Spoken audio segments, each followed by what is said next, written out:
Well, howdy folks. Let's do a little experiment here and see if we can do this quickly and maybe end up out on the machine and show something to end this. I'm using VCarve Pro software because I like it and I'm comfortable in it. I can use Lightburn a little bit, which I know most people use with laser work, but what I wanted to do here is show examples of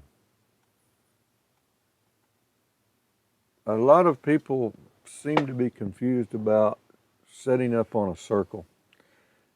And I've seen this over and over in comments on Facebook groups really over the last several years. But honestly, it's no different than any. I set up some sheets. I just drew, rectangle, square. Honestly, people, it doesn't make any difference what shape you've got. So as you can see, I've got my zero set up, and just play like we're on the machine, even though we're on the CAD program here. And so the zero is set up right here in the lower left corner right now. So that's the easiest way to set your machine out there. You know, if it's a laser, then shine your dot somewhere right in the lower corner. However you set your zero or your position, there's a lot of different ways in Lightburn. Lightburn overcomplicates this, honestly. It's very simple with other ways with Mach 4 or G-Sender or other control softwares. You normally can just go in and click zero wherever you want it to be and you're done. It's a little more complicated in Lightburn, but it's still not that bad. Lightburn has really dumbed people down a lot, I think, to understanding what they're really doing there is setting your 0 point. So if we set the 0 point here and we drew a rectangle that's 8 inches by 6 inches, okay? So no matter what this shape is, it's the same thing. So the center point of the, because people want to put something in the center. Now, let's go to a square, since just make things even here. So the same thing, this square is 6 inches by 6 inches, okay? If it's in millimeters, then it's just simply, Windows 11 is crazy about hiding your calculator. 6 inches times 25.4 is the math to get to millimeters if you want to see it. 152.4 millimeters, that's a crazy number, but that's what we're talking about if you're in another country or whatever and you're using millimeters. Okay, 6 inches by 6 inches, so where's the center of the square? I mean, I guess people don't seem to have problems finding that. Well, yeah, that's pretty simple, isn't it? Because just to show it in a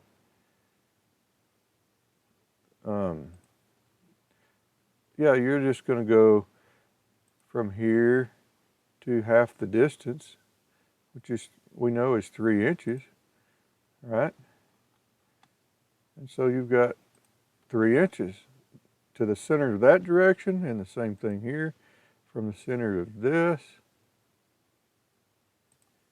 is 3 inches, and that's the center point right there is 3 inches. And also you can look at the bottom of the screen down there and see that it says 3 inches.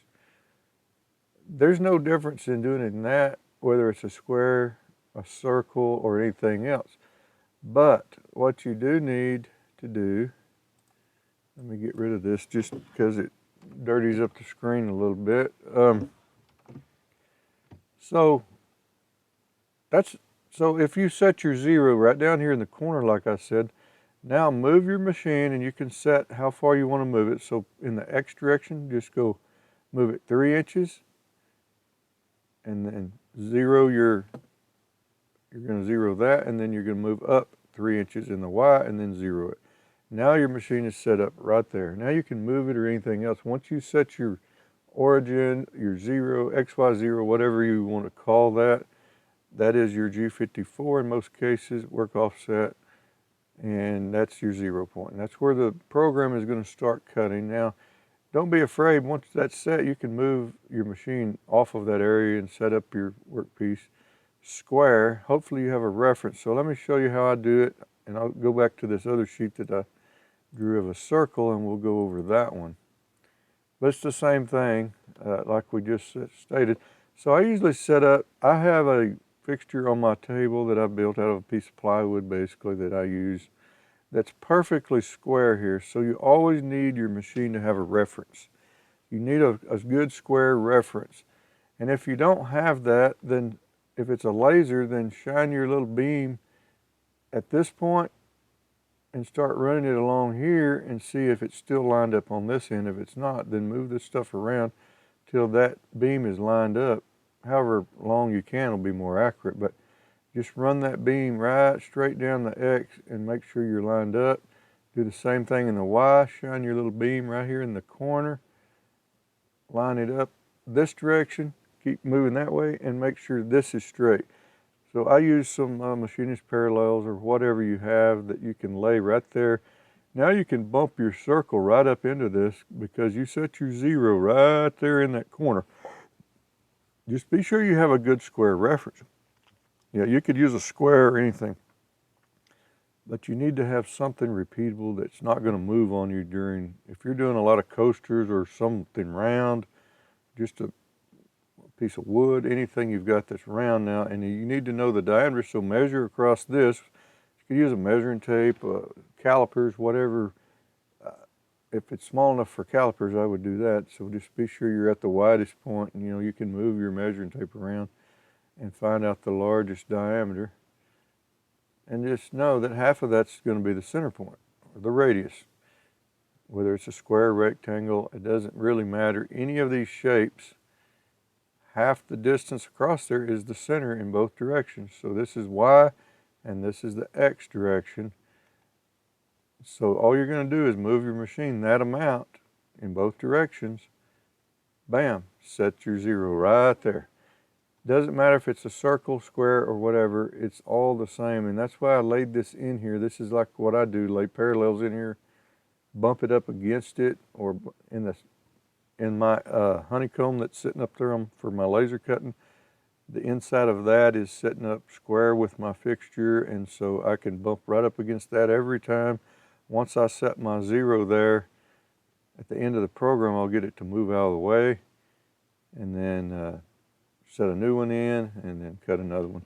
If I'm doing a bunch of coasters, like with this, just for an example, so this World Series here, just for instance, since we know that this is a 6-inch circle, 3 inches is half of that distance, right? So another way, so let's move this bit of artwork into that. And so you can do a line to material, line to vector. You can do different ways, but it's just as easily to go move.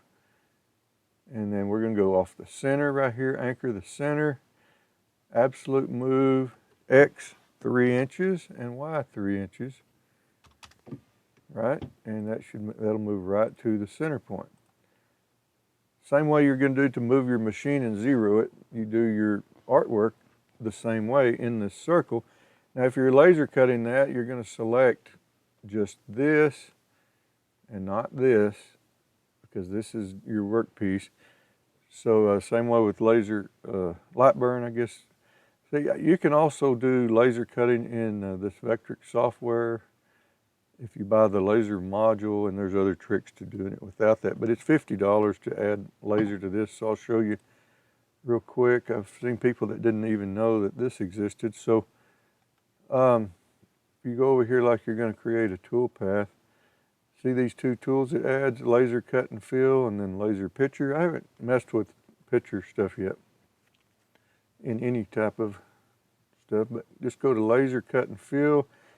The tool doesn't matter that much in laser because the kerf it might matter, but honestly I don't know how you put tools in here. I don't have any of it. Just has this standard tool that it's calling out. That the only thing that really matters that I know of is the power setting and how fast you're moving. So again, it bothers me that people are using millimeters per second a lot. We're in the United States here, we don't need that. I'm a machinist, like I've said 100 times. in a CNC shop, and we use inches per minute, and I know how fast inches per minute looks, and I don't know any reason to use millimeters. I can use them. It doesn't bother me. I know all about millimeters. I can use them all day long if I need to. I just don't need to. So in this case, I've got this set at 22 inches a minute. Just it doesn't matter. I'm just showing you this is in here, and if you want to cut, just like anything else, cut on the outside, inside, or cut on. I usually just cut on, or in this case, excuse me, you can hatch, fill, you can even do angles, like if I wanted to put in a 45-degree angle with a 20,000th step over here. I don't like two-digit numbers when we're talking in thousandths. You can make an error that way easily. Hatch angle, let's just say we would have a 45-degree hatch angle. Cross hatch, select that, and so it can make a cool pattern if you're filling something. And then just, that's all there is to this. And then you come in here and do calculate, but you got to pick the right post processor. I have this post processor that I've added in here. There it is, the JTech. I've edited that a little bit to be more like I want it to be. I did add that in the long mill file on the Facebook group in the CNC long mill. If you'd like that, holler at me. I'll send it to you. It's a little better than the one that they have on the JTech website, even though it works. This just refined a little bit better for what I want. So, and you can save your toolpath, but let's calculate that. And then when you preview in here, it doesn't really preview like most stuff. See, that's just showing you what it's going to look like. So, you know, it's not real clear, but it does a nice hatch, cross hatch at 45-degree angles. And you can change your spacing like I was showing you here on this step over. Let's just go to 50 thousandths and I'll show you. It will open that, and it may not fit in some of these areas if you get too wide. I don't know how that works, but let's calculate that and preview it again. And I mean, it just spaces them out a little more. That's not a super good example of this with such small details in here like this, because that's only a 3-inch circle. So, well, this vector is not even that big, you know. In fact, all you got to do to see that is look at this. Oh, it's not 3 inches, that's 6 inch. Yeah, it's about a 3.5-inch vector here in the width. So anyway, that's just, I know that's fairly quick, and if we wanted to go out on the machine, I could kind of show you an example of what I do there. But please, if you have any questions on this, holler at me anytime. I'm usually really busy during the week. You know, I'm gone 60 hours a week working, and on weekends I like to play around with this, but coming up on my wife's 32nd wedding anniversary, so I'm going to try to take her and do something fun this afternoon, so we'll see about that. So anyway, I hope this is helpful. Like I said, you can do that in Lightburn. I don't want to, I'm not as experienced in Lightburn. I do use it some.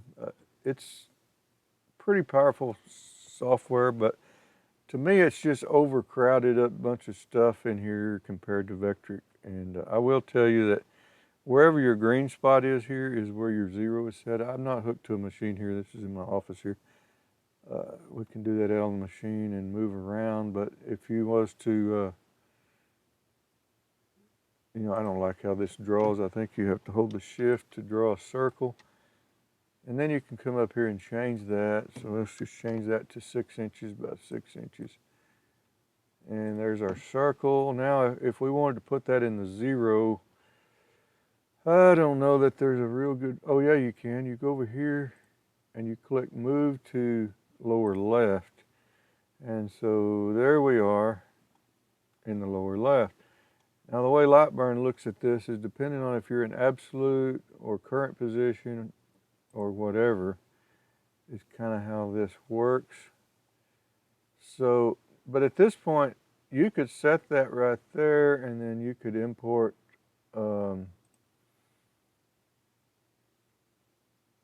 I don't know if this is the right one. Let's look at this. Okay, so that's pretty big. Let's change this size to about 3.5. And I think you can center that. See, not very good at this, but see if we can just move this to the,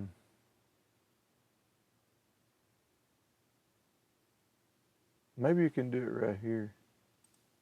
Let's do it this way. Move to 3.0 and 3.0. Let's see if that works. See, I've never done this. I don't know. Yep, there it is. So that's how easy that can work as well. So now we're centered up into this. Oh, I think you have to push the selector here. And so then you come over here and you can change this layer to just some color, I guess. And now you can control the, and this defaults to ridiculous speeds here. I think that's 100 millimeters per second, which is 236 inches. Double click that and you come in here and change your speed to something halfway normal, 100 inches a minute. And we could go 50% power. I have a 44 watt laser, JTEC laser. And then just say okay. And now this is outputted. Now this line here is that, I believe it's that one. You can just turn that output off, so it's not going to cut this circle, it's just going to cut this stuff. And then change this to fill, and then you think you can preview that here and see what it's going to do, and you can change a lot of that stuff in there. But anyway, that's kind of how Lightburn works. And then it's going to start from here. You see that green spot? That's where it's going to start. Now, if you did want it to start in the center, I mean, you could do that, change your 0, and we could, JTEC has a really good video on this. If you go to JTEC Photonics website, he has a super good video on all of these settings in here. But, you could move all of this down to your center, your 0, and some of that. You can do user origin. You have to turn this to move. I don't even see the button here. Oh. There's console, cut layers. I think the move function is not showing here, and so you probably have to go into Window and click move, and then it'll show up there. And this shows where you're at when you have your, here's something real important that I learned last night. Again, I'm not real familiar with Lightburn, even though I have it and use it some. When you turn your machine on, if you don't have homing switches, and I don't need them. I don't care anything about homing. In my hobby shop, I like to be in control of where my machine is. I don't need to home. I just don't. Like I said, I use references of where I'm at, and I don't have any issues there. So in these positions, they'll show up here depending on where your machine was when you turned it on. So what I would suggest is to park your machine at your 0 point when you turn it off. I try to always do that. If I know I'm going to come back and run something that's the same thing or whatever, just park your machine at 0. Or go ahead and either home it or bring it to your 0 point, turn Lightburn off, shut Lightburn off, exit out of it, and then open Lightburn back up, and at that point, all of these will be at the 0 point where you are right now. That's what these numbers are, and then when you move these positions here, so let's say you set your 0, you want to move it out of the way, now you can just move it using these buttons. or tell it to move to a position, and here's your distance you're going to move. You can change all of those, you know, just say you want to move it 1 inch at a time and at 150 inches a minute, whatever. And have your Z set to some point and then bring it back down to exactly where you want it. Be careful with your Z, don't crash it into something. And just move it out of your way, but it knows where that position is now, and so whatever you run, remember wherever that green dot is, right now it's up here because I must have clicked something, but wherever you click this, that's on user origin now, see? So wherever you see your green dot, that is where your origin is. If I wanted it in the middle, then that's where it's at there. You know, wherever you want, that is basically your zero position. So if you generate a G-code, and let's say I wanted to just generate a G-code here and save the file and run it later with G-Sender or whatever, make sure you know where your zero is. That's how it's going to write that program. And so just for instance right here, I know this is getting long, let's go in and somewhere in here, like here it says save G-code.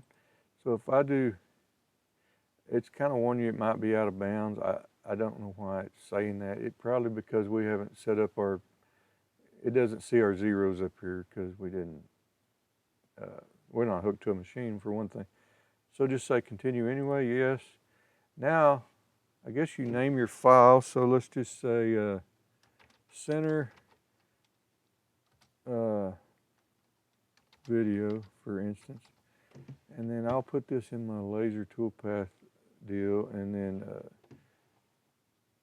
I guess you actually put the extension of the file. So we use .gcode, or you can use .nc or whatever you need. And then let's save that file. And now let's go look at that G-code. And again, if you ever need help reading your G-code, please contact me. I enjoy going through G-code. It's actually fun, and it's very important for you to understand what G-code looks like and how it works, because it makes your life so easy when you're running. So see, here's the G-code. It does generate a good G-code, and see it's saying it's in G17. G40 is not really necessary, but G54, G20 is going to put me in inches. If that was G21, we would be millimeters. Some of these numbers are a little funky. I don't know where it comes up with these. It's not accurate, whatever, however that's set up, I don't know. But here's the important stuff. These are the actual codes. So it's going to go G0, X0, Y0. It's just going to start there. Don't know why it's pulling a G91 right there, but that is weird. There's a G91. So anyway, M4 turns your laser to variable power. And here's just notes that they put in here. Scan at 100 inches a minute, 50% power. M8 turns on my air. And then G0 is just going to go X 3 inches. That's because it's starting from where it was. That's what G91 means. It knows that it was at the zero, so now it's going to do G91 moves, which is a little funny, but it'll work. And then that's the layer that we're cutting, and there's just all the X and Y moves that it's going to be making. So yeah, you can go run that in G-Center. It'll run just fine. Just remember to zero it exactly like you had it. And it did run that in G91 for some weird reason. It doesn't matter. I just don't like writing code in G91. And then the M9 turns my air off, and then turns the laser off as S0. If you don't know what that means, look at the first of this. If you'll notice, it comes in and M4 enables your laser. It turns it on, but it didn't call out a power so it's not really on yet. It moves into these positions, and then right here, if you'll notice, it sets feed rate at 100, which is what we were, remember that's the speed that we selected, and Then here's a S0, it's still not on because S is going to be your power. The next move is when it turned it on to 50% is S500. That last zero, depending on how your machine is set up, mine's a 3-digit, or it's set up in 1000, so that's in your firmware settings. We could go through that if you ever want to know a little bit more about that. But so the S500 means 50% power, and it just goes through and all that. And so remember the S, normally it's spindle, but in this case it's laser power. And then S0 means off. And then M5 turns the laser off, just like it would turn a spindle off. And this is spindle speed, and that's turn your spindle off or laser off. Laser off. That's laser power, I keep saying off. S0 is laser power to 0, and then turn off. Puts it back to G90 just in a normal mode, and then returns to home. And in this case, I would make a couple changes here. I would say this should be G0. This should be where you want your laser to park when you're done. So I would leave the X like it was, and I would move the Y to something like, let's just move him to 10 inches. And it'll park that, and I like to use M30 as the end of the program, and it basically rewinds the program to the first. M2 is really just stop program. I don't really like M2. And that's it, and go file, save. And that is a way you can do using Lightburn. You can generate your G code and go run it on GSender. Like I'm doing here, I'm in my office, I'm not at the machine. Sometimes I'm late at night designing something and I just want to save the code, or you can run this straight from your machine if you're out there and just push start and cut it right there at the machine with this program.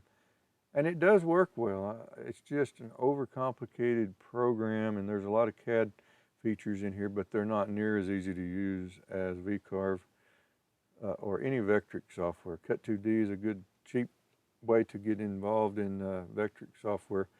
If you're not doing CNC router work, then Cut2D works good for plasma or laser or anything that is just cutting something out and not doing any machining.